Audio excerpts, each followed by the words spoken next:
starts.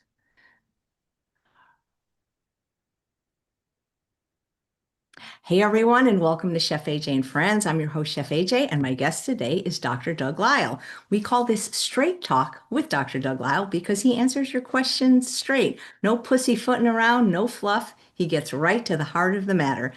Please welcome Dr. Doug Lisle to the show. Hi, Dr. Lisle. Hey Jay, how you doing?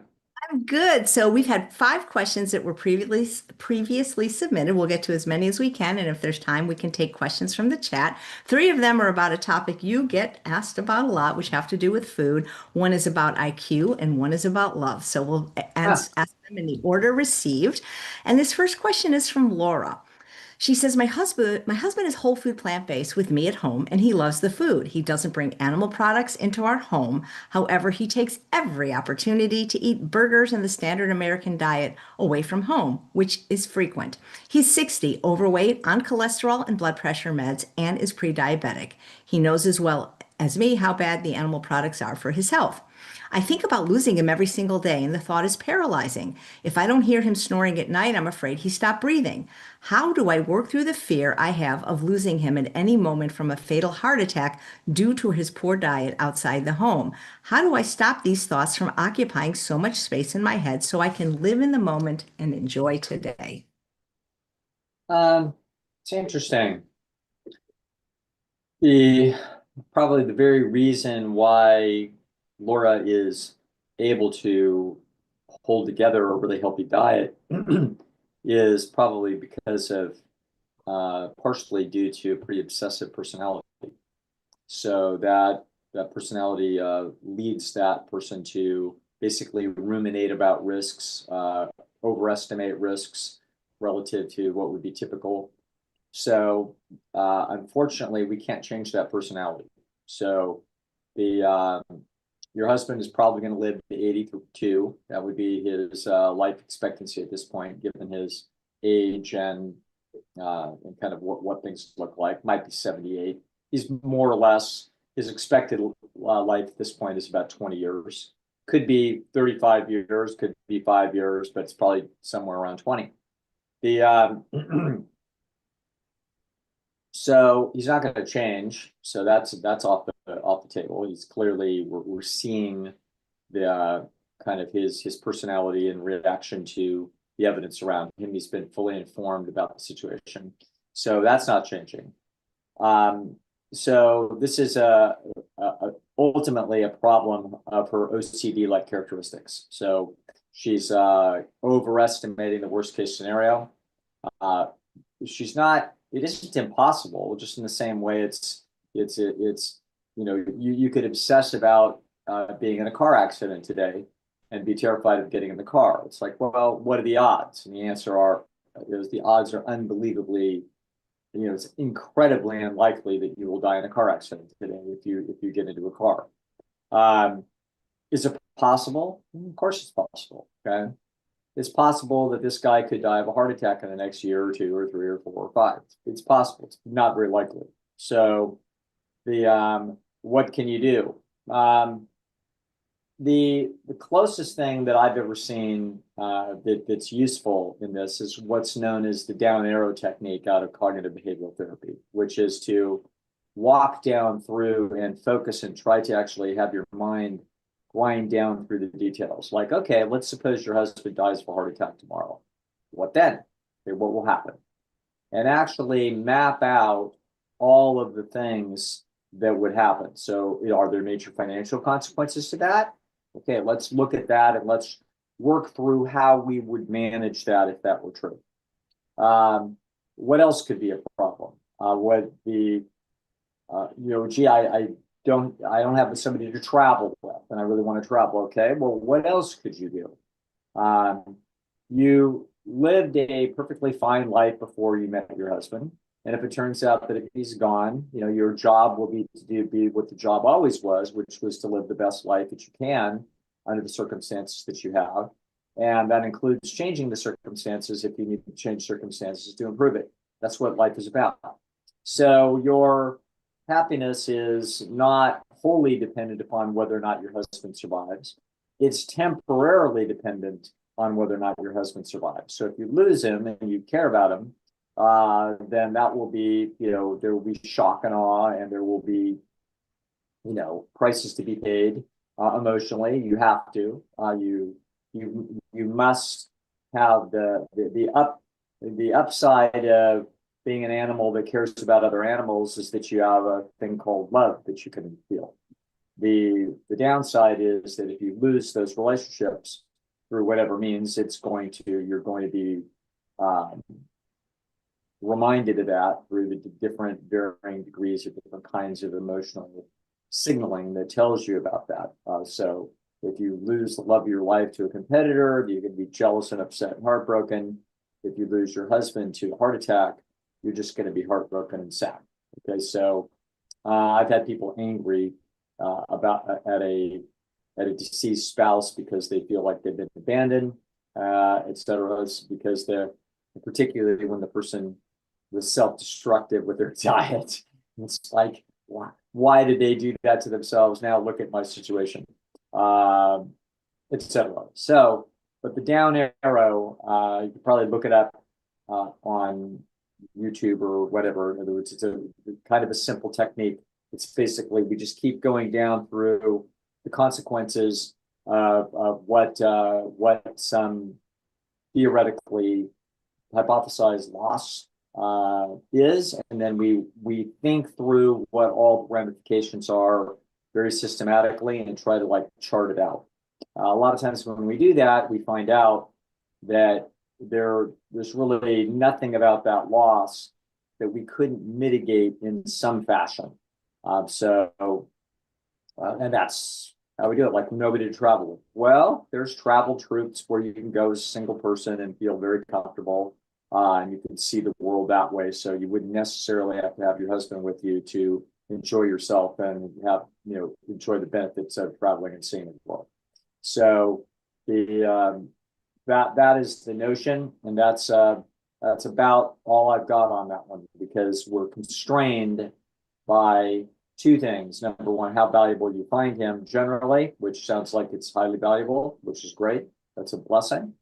And then your personality, which has these hyper-conscientious characteristics on the other hand, which have been a great blessing for you in many ways, and under these circumstances is causing you, a lot of what many of us would not be experiencing. In other words, many of us would experience some of what you're feeling, but not this magnitude. And the reason why it's at this magnitude is genetic. So that's that. Just it's like Alan coming to me and saying, "Gee, why am I so disgusted with how I see everybody eat? Is there anything you can do to reduce my disgust?" And it's like, no, no, I can't. So that's that. Well, I think, this whole topic of losing a loved one, I mean, my husband eats this way and I still worry about losing him. And I've seen so many people where grief just gets the best of them and they don't seem to bounce back. I mean, I know people like for years are still grieving the loss of a child, a spouse, a parent. Mm-hmm. Yeah, those are individual differences in those circumstances, not only those personalities, but those specific relationships. And so this is, we aren't, I don't know, squid. Squid don't have attachments like this, so that they don't have to go through the emotional pain of losses. Humans do, and that's just comes with the territory. Okay. Well, thank you. Okay, so the next question is from Christina. My family and I eat differently. This is not a sudden change. I've not been eating the standard American diet now for over 20 years. Please explain why they seem to always find it necessary to make comments about my body and food. I don't understand why they do this, especially since I don't comment about their body or food choices. I want to keep my heart open for more love and compassion. Yeah, I'm not sure who the family is, and if it's been going on for 20 years, this can't be your children sitting down at the dinner table with you. So I'm not exactly who these individuals are, and I'm not exactly how often these things are happening. So it can't be particularly repetitive. I think you're going to find yourself in circumstances from time to time with individuals like this that are that they are feeling, and comments about your body too. It's like, are they pejorative comments, or are they envious, sort of bitter comments? It's like, I don't recall. I'm going to suppose that it's something, some kind of left-handed compliments of some sort of or another. Um, it's unlikely to be outright pejorative.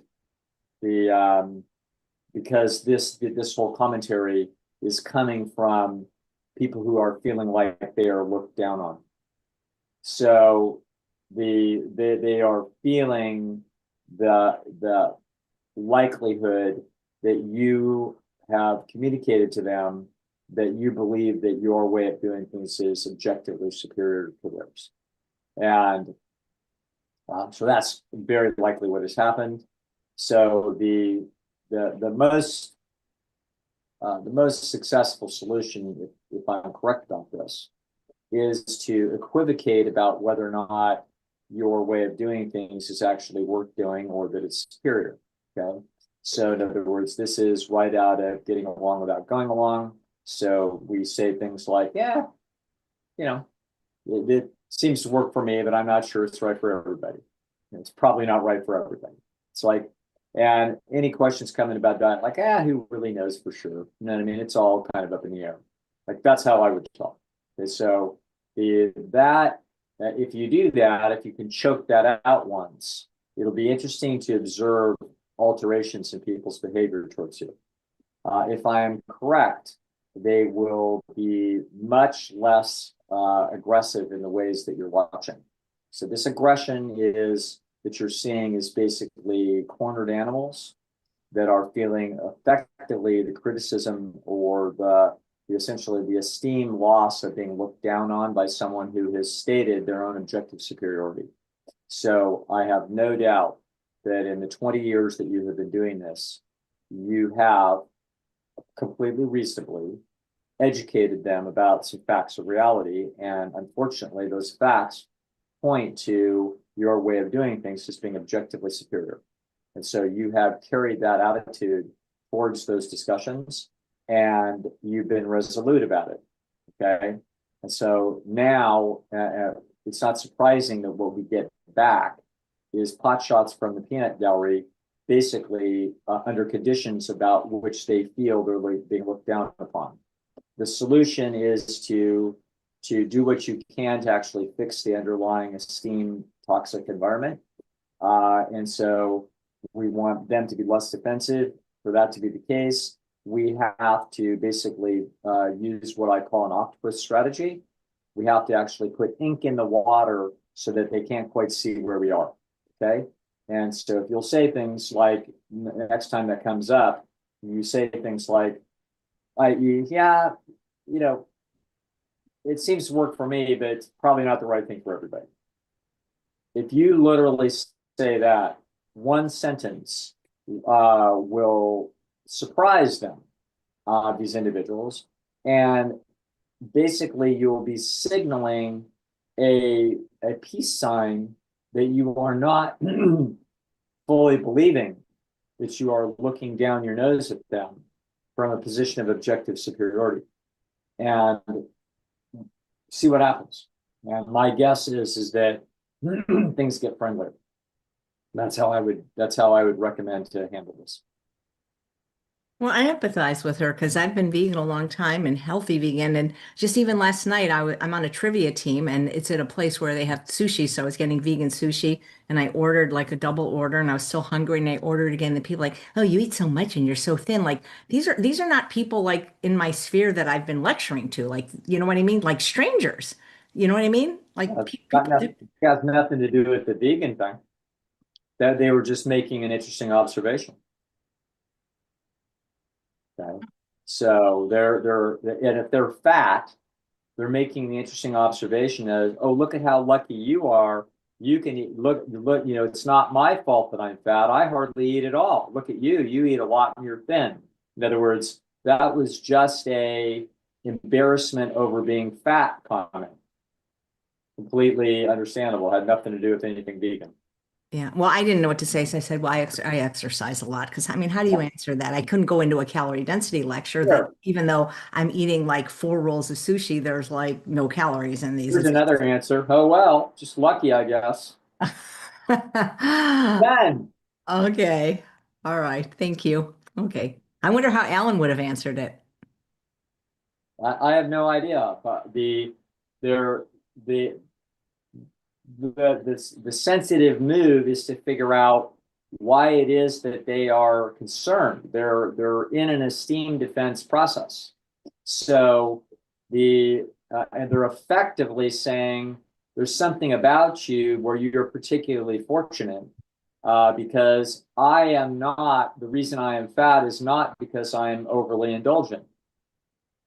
Okay, so that's what they are saying. They're pointing that out. Okay, so they're in a lot of distress, so they wouldn't point that out. So if they're pointing that out, and they're basically my attitude would be exactly like, oh well, luck of the draw. Oh well. Okay, done. That we basically said it's a crapshoot, and who knows why. But I'm not blaming you for being fat, that the fact that you are being overly indulgent. Okay, so that's our comment basically sees to it that they understand that we are not looking down at them for being indulgent. That's the crux of that problem. Well, you've always said that whenever there's a problem, look to status. And I mean, they were drinking lots of alcohol, which I think is pretty calorically dense. And I didn't say anything like, well, I don't, I didn't say anything really. I do my best to get the attention off me. But anyway, Mhm. Yes, there you go. okay. Thank you. So next question from Susanna. I am finding it way, too easy to slip into a treat yourself mindset and find myself mindlessly baking high calorically dense desserts that are vegan and SOS free but have nuts and dates as a way for coping with the stress of my dad's illness and the family drama. I say that I am baking for my adult children and my granddaughter and my parents, but if I'm being honest, I'm also baking for myself. When dealing with a sick, elderly, bedridden parent, how does one continue to eat well for optimum health? Well, there's a lot about that question that's pie in the sky. There's no such thing as mindlessly baking anything. In order for you to bake something, you have to go through an awful lot of sequences of decisions. So that's hardly mindless. This is very mindful. In other words, you are clearly aware of what it is that you're doing and why you're doing it.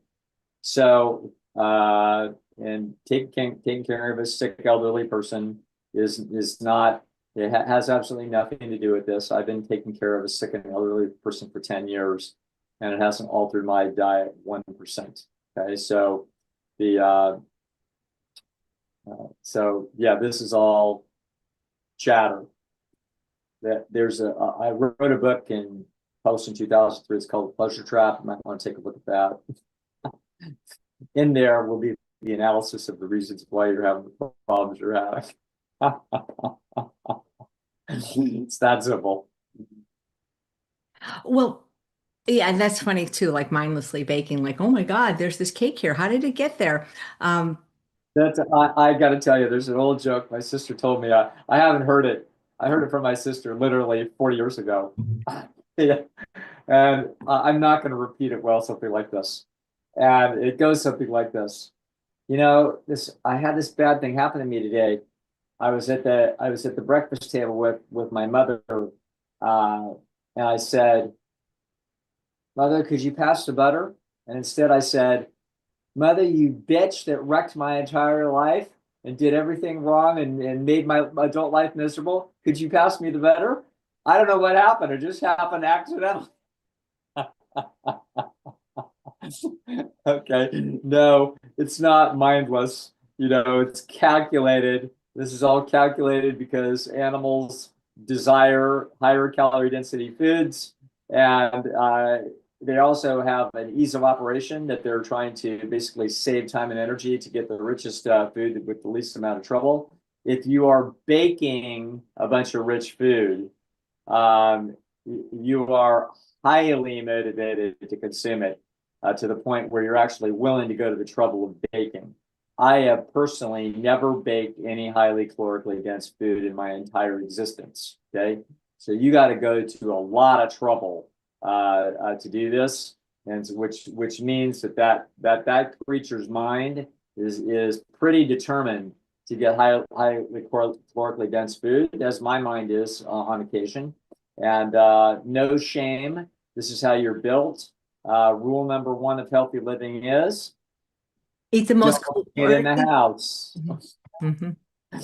If it's not in the house, then the mindlessness will have you have to wander into a grocery store and wander past all the ingredients, and then they miraculously wind up in your cart, and then they miraculously wind up all the way home, and then they miraculously are put together in the kitchen, and then you miraculously and mindlessly eat it.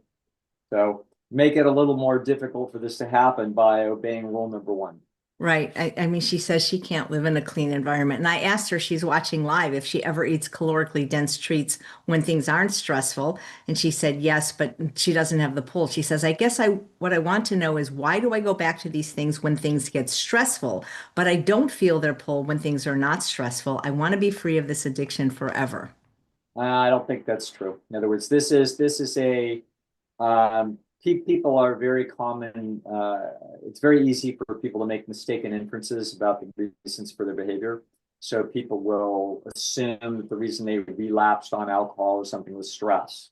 Um, the last person that I was treating with alcohol that relapsed because actually, when I think of all the alcohol relapses that I've treated, I don't recall a single one that had anything to do with stress.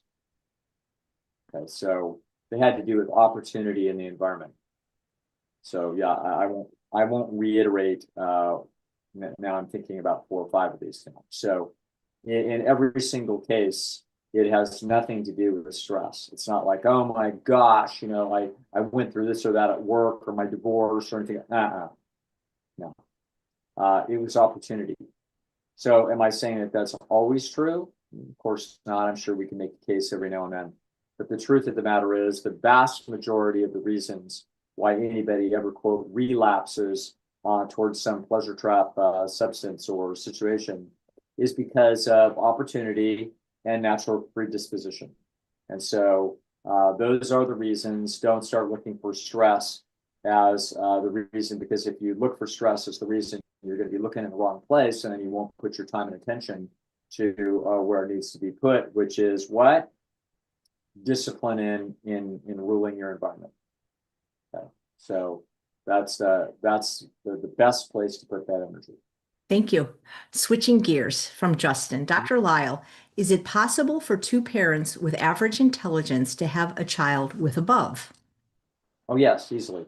So and it's also possible for two parents with very high intelligence to have a child that has intelligence that's average or below. Okay, so the genes are very you're not so much a product of two parents, you're a product of 8 great-grandparents.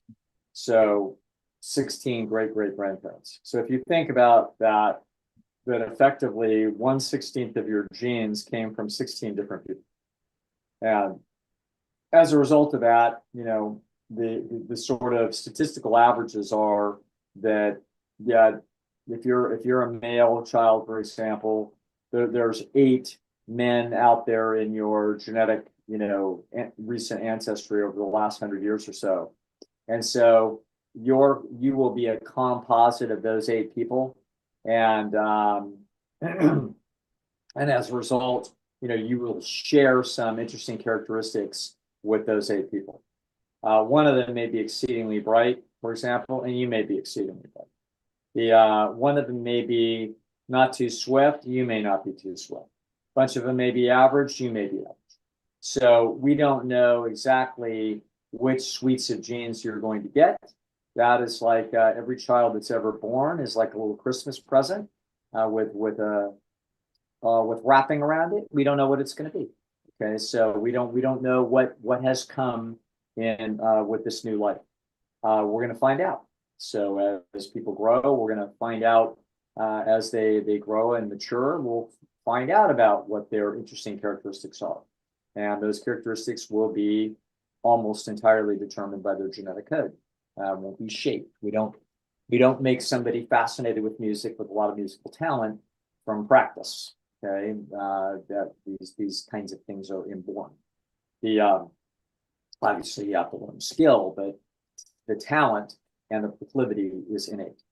And so yes. So the question is, you could be quite a bit different than your parents.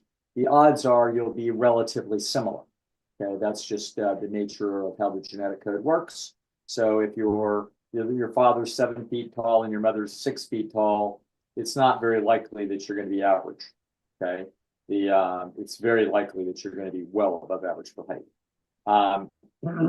but not necessarily as much as you might think. So I think Michael Jordan has a son that's about 6'2" or something like that. It's like, okay, well, the dad was 6'6". So this is how life works. It's a genetic crapshoot. Okay, thank you. Mm-hmm. So this is from Anonymous. Dr. Lisle, you recently mentioned the idea of a love chip. I'm curious, how does this love chip get turned on? And more importantly, how can it be turned off? I know you've said that it's not within our control, but I can't help wishing there was something I could do to just get over the man I just broke up with. You can call him Jimmy the guitar player. Mm-hmm. That's if you listen to Beat Your Jeans podcast, that you'll understand that reference. He's wrong for me in every way, and yet I still find myself obsessing over him, even though I know rationally there's no future for us. Is there anything I can do to move on? I don't want to keep wasting my time and energy on someone who isn't right for me, especially when he's not showing any signs of wanting me back. Yeah, I mean, I don't know how long this has been going on, but remember that the characteristics of hanging on to something like this are these are rational calculations. In other words, there are systems, intrinsic systems to love instincts in our species that would make us obsess and ruminate and scheme when we have been rejected in a romantic situation. This is a ubiquitous feature of human nature. So there's no turning it off. In other words, this is an endemic to how it is of human beings' motivational design. There's a reason for this, and that is that if generally speaking, so we're going to speak in generalities now, the love instinct works in the following way. So what people are designed to do, as animals are designed to do this, is to seek to find mates. They have preferences in mates. In other words, so the bunch of rabbits out there running around have preferences for, we're going to assume momentarily and incorrectly, we're just going to be saying, okay, let's from the basics of biology, we're going to just assume for the moment we're talking about heterosexual animals. Obviously we know that there are individuals that don't have that proclivity. But from the standpoint, the way evolution works is that we are designed by nature to look for members of the opposite sex in our species and to evaluate them for what we're going to call mate value. Okay, so mate value is going to be it's going to have two different perspectives. Mate value is going to be both subjective and objective. In other words, we're going to find out that in general, women of our species evaluate men actually pretty similarly. In other words, if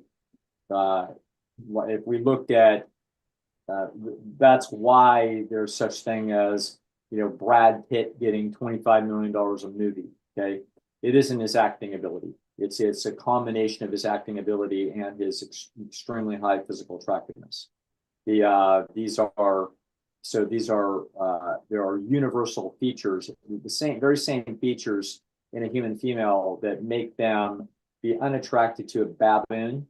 In other words, they're genetically built mechanisms inside the human female are able to tell the difference between a human male and any other primate, okay, much less any other animal, goats, sheep, horses. In other words, you've got machinery in you that immediately can recognize when something is a human and what isn't a human. The only reason that you have that is that the genes have built that system in you, okay? You wouldn't have had to grown up around any other humans to learn this. You would automatically be able to recognize your own species upon the very first contact with one. So that's how it is for all species. So little hammerhead sharks, don't have to be taught what a hammerhead shark is. They know what a hammerhead shark is. These are innate characteristics. So this, in some species, we have long-term connections between male and female. We'll call that the love instinct. I call it the love instinct. In biology, they call it pair bonding. Okay, so there are a few species that pair bond, not very many. So fairly common in birds, not common in mammals. So very few mammals are pair bonders. About 3% of mammals are pair bonders. So human beings are pair bond dominant. They aren't pair bonders as exclusively as many species, some of the other pair bond species are, but they have a high proclivity for pair bonding. What pair bonding is about, as opposed to more typical reproductive process, which we're going to call He-Man. So He-Man strategies in nature are the most common strategies for reproduction in mammals. So basically, there's one, bear in the woods, and that bear is a bunch of male bears in the woods looking for female bears, and so the female bears are checking out the male bears, and they roar and they claw up the trees, and God knows what they do, show their muscles off. Maybe they wrestle with each other. In other words, so the male bears display characteristics to indicate their superiority to other male bears.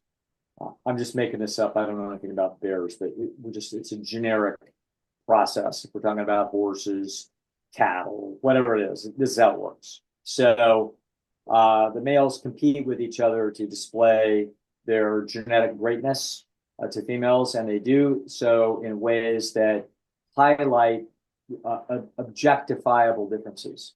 So the females are actually cueing in on features that indicate superiority. And so it's not like all the female, bears out there each have their own specific things about what it is that they like, and that there's a cover for every pot. That's not true. Okay, so what happens is that the females will overwhelmingly all choose the same males. So in any given population of mammals that are He-Man strategy, which is the basic strategy, He-Man, i.e., you're really cool, you're the really slick one, you're the one that all the girls want. Okay, that is absolutely typical throughout mammalian species, and so it's also true in our species. So we see very, very clear evidence of He-Man strategy, psychology, and the human female. So and what the females are cueing in on is they're cueing in on characteristics that are evident either behaviorally or physically that indicate lower mutation loads in the genetic code. So in other words, lower mutations are actually deleterious to long-term survival and reproductive success. So the female brain is designed by nature to cue in on objective characteristics, either behaviorally or physically, that indicate lower mutation loads, which indicates objective genetic superiority. All right. Now I know that the PC crowd doesn't like any sound of this, and you're not going to find this in your sociology 101 class, at Berkeley, because they don't like to face realities about life. But these are realities about life, and they're obvious. We all know this. Everybody knew that by the fourth grade, for God's sakes. We just have to be honest with ourselves. So So that's what's going on. And because it's a pair bond species, the males also, what that means in a pair bond is that there is in high investment of the male in offspring. In he-man strategies, there is no investment of the male in offspring. The male simply is doing what it's doing in order to display its genetic superiority. It has to play the game. It can't say, well, I don't want to play that game. I want to play some other game. It's like, no, this is the game that you must play because this is the game that the females are playing because they've been evolved to actually check out how long your neck is, if you're a giraffe, maybe, or if you're a chimpanzee, how strong you are at shaking tree branches, whatever it is that the female is designed. Maybe you've got plumage, you've got fancy colors in your fur. If you're a peacock, you've got fancy peacock feathers. In other words, the females are all going to be playing the same game. They're all going to be keying in on exactly the same suite of characteristics that indicate genetic superiority and inferiority with respect to mutation loads. It's going to turn out that the males in these situations couldn't care less about the females. They're all fine. In other words, no peacock male could care less who he's mating with as long as it's a female of his species. That's it. Okay. He doesn't think, wow, that's a really fancier female. I can tell that she's got lower mutation load. No, doesn't care. Okay. Females are females, females are female. As far as they're concerned, they're all the same. That starts changing when the male of the species starts investing in offspring. So you can see why this would be true.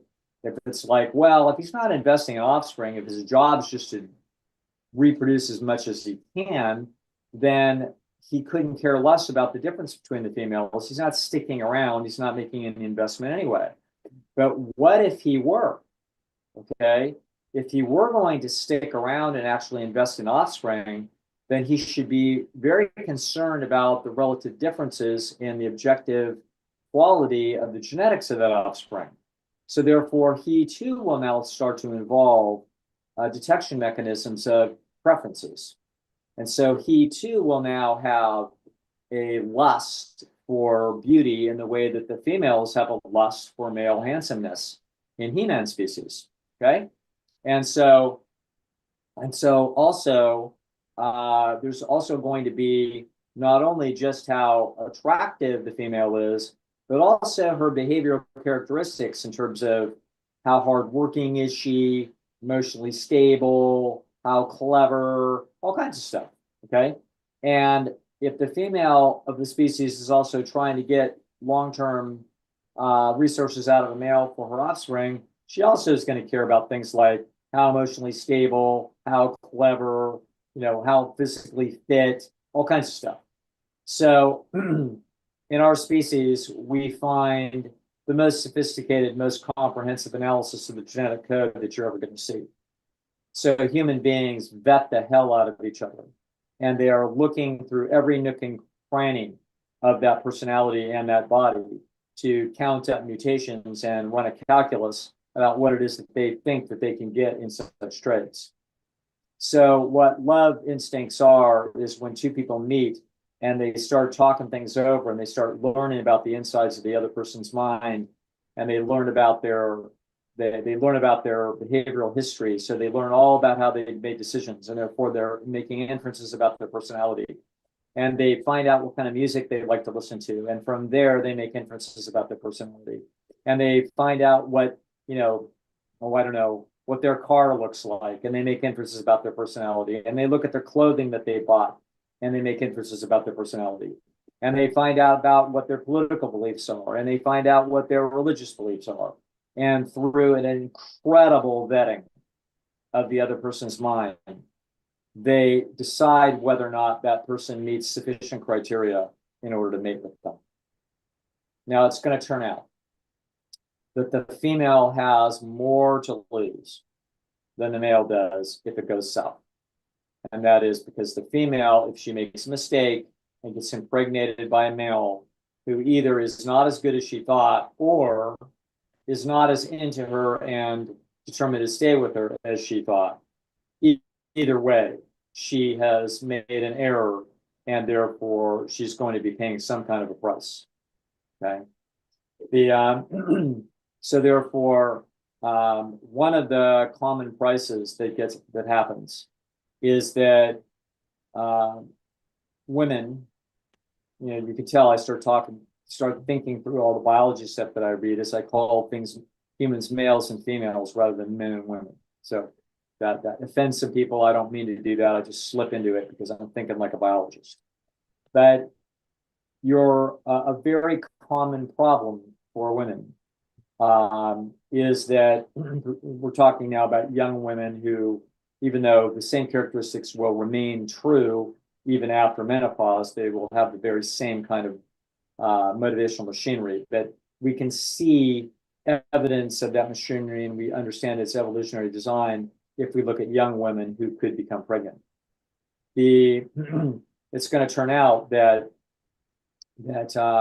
men have a very significant motivation to attempt to engage in He-Man strategy mating. In other words, if they can get females to mate with them with very little investment and very little ongoing investment, either before mating or after mating, they could theoretically impregnate a female and then wind up with a genetic copy of themselves, half a genetic copy of themselves out there, and the female pays the entire price of single motherhood. Now, which is 20 years or 30 years or whatever it is. It's an amazing amount of effort that will go into the raising of a child. You can understand that women are designed by nature in our species to try to extract as much resources out of the male as possible in that regard. That wouldn't mean money, because there wasn't any money in the Stone Age. It would be that she would want him to love her and want to be with her forever, and therefore stick around through all the trials and tribulations of child raising. Okay, so that is the situation that she seeks. Now, why would a female mate with a male? Number one, she thinks his genes are pretty darn good. He's pretty sexy enough. She also believes that he's really into her and he's going to stick around for a long time. Okay. Well, of the first order, if she makes a mistake of the first order, she clearly, hit the buttons too fast. In other words, more information would have told her that this guy wasn't good enough, and she would have rejected him. So it's unlikely that he's not good looking enough, since she can make those assessments within a few seconds. Okay, so that wouldn't be the issue. So the issue is she could get fooled in terms of his intelligence, but that's not very likely, because the truth is she can make those assessments within a few minutes. So, and she's not going to be mating with him within a few minutes. So where will the mistakes be? And the answer will be in personality. Okay. So personality is more difficult to assess. People can actually camouflage some fairly serious liabilities in their personality. And so as a result, she might have jumped too soon and therefore gotten herself potentially impregnated with somebody that was actually not good enough for her personal standards. Doesn't mean that he's not any good. It just means that she could have done better. She had more trading power in the marketplace, and she could have wound up with an otherwise equivalent person in terms of brains and looks, but a better personality. Okay. That happens, but here's what's more likely to happen. So that would have been mistake number one. Mistake number two would be, oh no, he's fancy enough. Okay. He's got enough looks, brains, and personality, and she adequately assessed that. What she did not adequately assess was how important she was to him. It turns out that there's a reason why she probably made that mistake. And the mistake is he probably lied to her. Okay. And it's going to turn out that in the history of evolution, obviously in a pair bondish species that also still has very significant He-Man strategy located in both male and female. In other words, the legacy, we evolved out of a He-Man strategy species, i.e. common ancestor with a chimpanzee, who's very much a He-Man strategy, non-pair bonded species. So That's clearly where human beings came from. Human beings have evolved toward a pair bond species, but they're sort of 75% of the way there, and that's kind of where they've been forever. Ever since the dawn of our species, we've been stuck about 3/4 of the way as a pair bond species, and about 25% of the way as a he-man species. So it sounds like our lady that asked this question had her he-man seeking characteristics get the better of her, okay?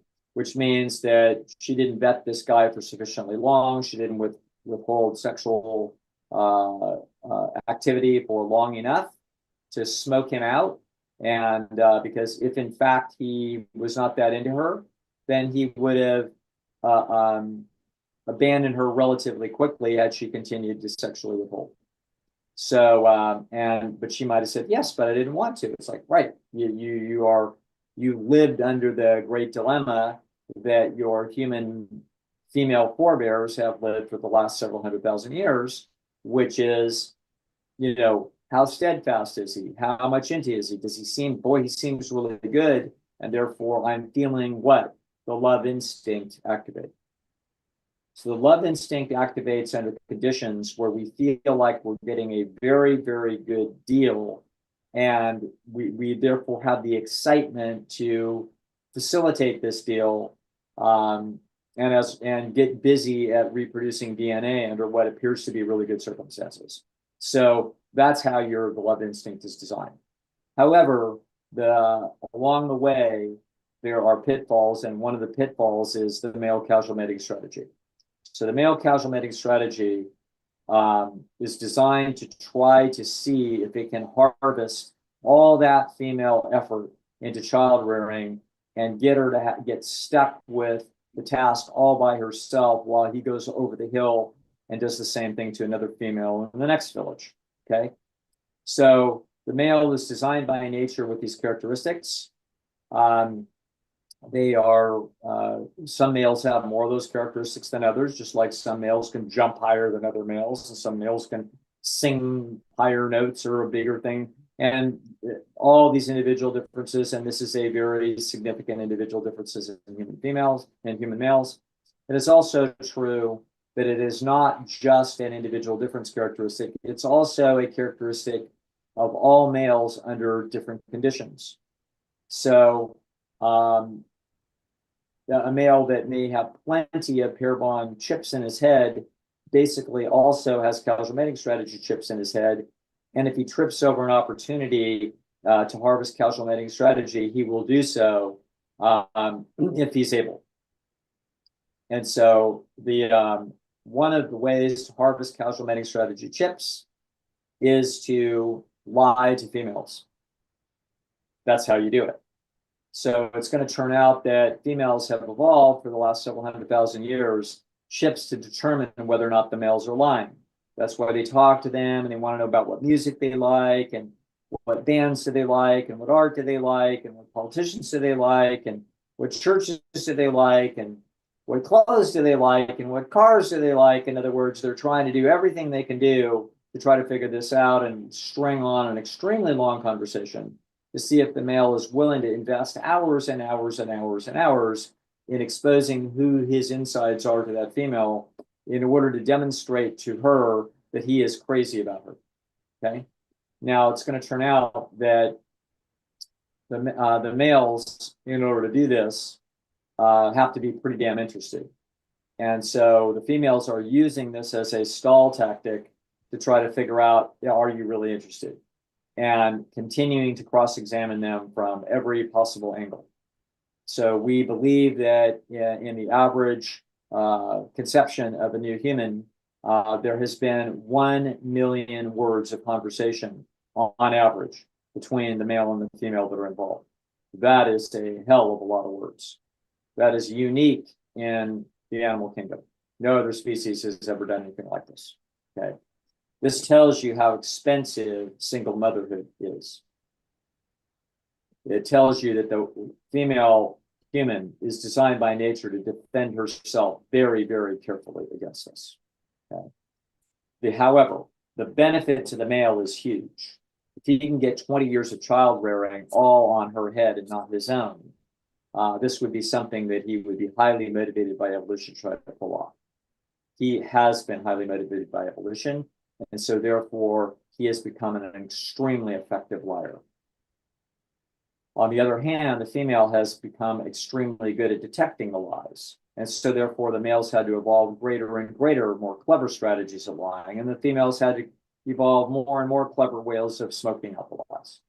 It turns out that this will end. This is what's known as an evolutionary arms race, first noted by Charles Darwin, that such things would happen, and then popularized more than 100 years later by Richard Dawkins in Self-Esteem, basically explaining the nature of evolutionary arms races. This is evident of an evolutionary arms race between male and female in our species, all about the male trying to slip past the female's detection capabilities. There is an ultimate way to do it, and that is to evolve self-deceptive mechanisms in the males. So the males literally, in order to lie most effectively, they had to believe their own lies. And so this is what I call true lies phenomenon. This was first really carefully delineated by the evolutionary biologist Robert Trivers.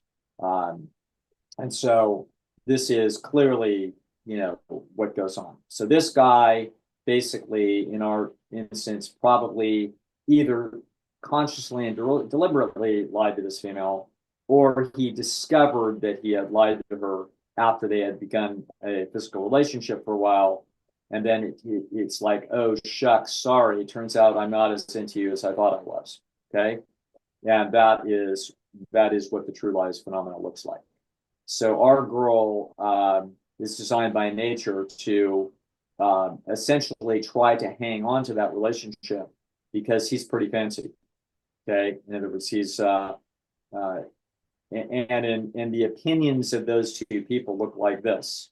She's thinking, gee, I don't think I could do any better. And he's thinking, oh, I think I could do better. Okay. So those are the subjective evaluations of those two people. It does not tell us about anything objective. If we had 1,000 raters, 700 of those raters may think that she's fancier than he is. But within the minds of those two people, they are thinking that it looks the other direction. And so therefore, she is chasing after her for a period of time. If she were theoretically impregnated by him, she would be thinking the best chance for me to get resources out of any male on earth for this child is him. Therefore, hang on, get my teeth in there like a Doberman or a bulldog and don't let go. Okay, that's why you're having trouble letting go. So, and you're designed by nature to have trouble letting go because holding on for dear life is exactly what it is that you were designed to do. However, after a period of time, after you find out that no matter what the scheming is that you do, that you can't get him back, your nervous system will eventually realize that it's a lost cause, and it will eventually move on to its better statistical options for survival and reproductive success. So, is there a quick and fancy solution to this?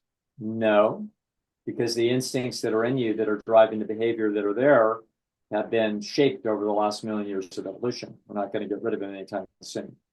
Is there any tricks?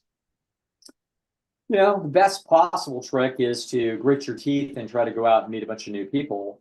You may trip over someone, you may get fortunate and trip over somebody new that actually is very, very attractive to you in some ways and quickly starts to push the other guy into a different category of how important he is. Okay. And so that's the best chance we have. So that's it. Get busy and invest your time and energy in trying to meet some new people. There's a good chance it won't work because you might go through 27 people in a row and like, nope, there's nobody like Billy. You know what I mean? And that just means that your nervous system still has to get beat over the head that Billy's never coming back until the sufficient time goes by. But if it turns out that you meet Pete on date number 7 and he's pretty fancy, it may push Billy very quickly to the periphery just as it would have been in any of your female forebears. And that is what we call the evolution of desire. Well, that was really interesting. And you know how Dr. Goldhammer says, when you're a hammer, you see everything as a nail. And as I was listening to it, I was wondering, remember your talk on the cram circuit and you talked about the decay function? Is it almost like with people, we have to go through a decay function as well? Yes. Fantastic, AJ. Exactly. You have to go through the decay function. So, Great. Thank you. I try to make things a little simpler for yeah, that's good. myself. Yeah. There you go. Cool. All right. All right. Karen is watching live and she has a question. She says, I have daily cravings, sometimes chocolate, sometimes potato chips. How can I get rid of those cravings? Decay function. Don't have any of them for a month and then see what it's like on day 31. There you go. And especially don't have any of them in your house, right? Yeah. You got it, AJ. Fantastic. Okay, well, if you have time for one more, I hear this one actually quite a bit from females whose husband do this. So this is from Denise. My husband continues to eat a standard American diet and lots of junk food. We have a good marriage, but he insists on eating his junky snacks in front of me when we watch TV at night, and I find it hard to resist. Do you have any suggestions? Um, no, in other words, if he's that relentlessly insensitive, then I think you're, you know, I suppose you could negotiate with him. You could ask him, you know, is there something that we could trade that, you know, that you would like me to do or like me to do differently? That if I did that, then you wouldn't do this. Okay. That's about the only suggestion that I have for that. That's a pretty frustrating, pretty disrespectful, you know, behavior to do after it's been requested. And your desire for those conditions are extremely reasonable. And so the I would make that request and you know, it's like, hey, he doesn't have to be doing that every time that you're going to be watching the TV. He can watch TV by himself and eat all the crap that he wants when you're not watching the TV. So, you know, we're not asking for a lot, but we could potentially at least bring home the importance of it to you by seeing whether or not he can come up with anything that would be a negotiation that would seem palatable or reasonable for you. That's a shot. Oops. Okay. Okay, So gotta go. I gotta go. Great. Well, you go. And thank you so much, Dr. Lyle. Fantastic, AJ. Great seeing you. We'll see you soon. Same. And thanks all of you for watching another episode of Chef AJ and Friends. Come back tomorrow an hour earlier at 10 a.m. for Dr.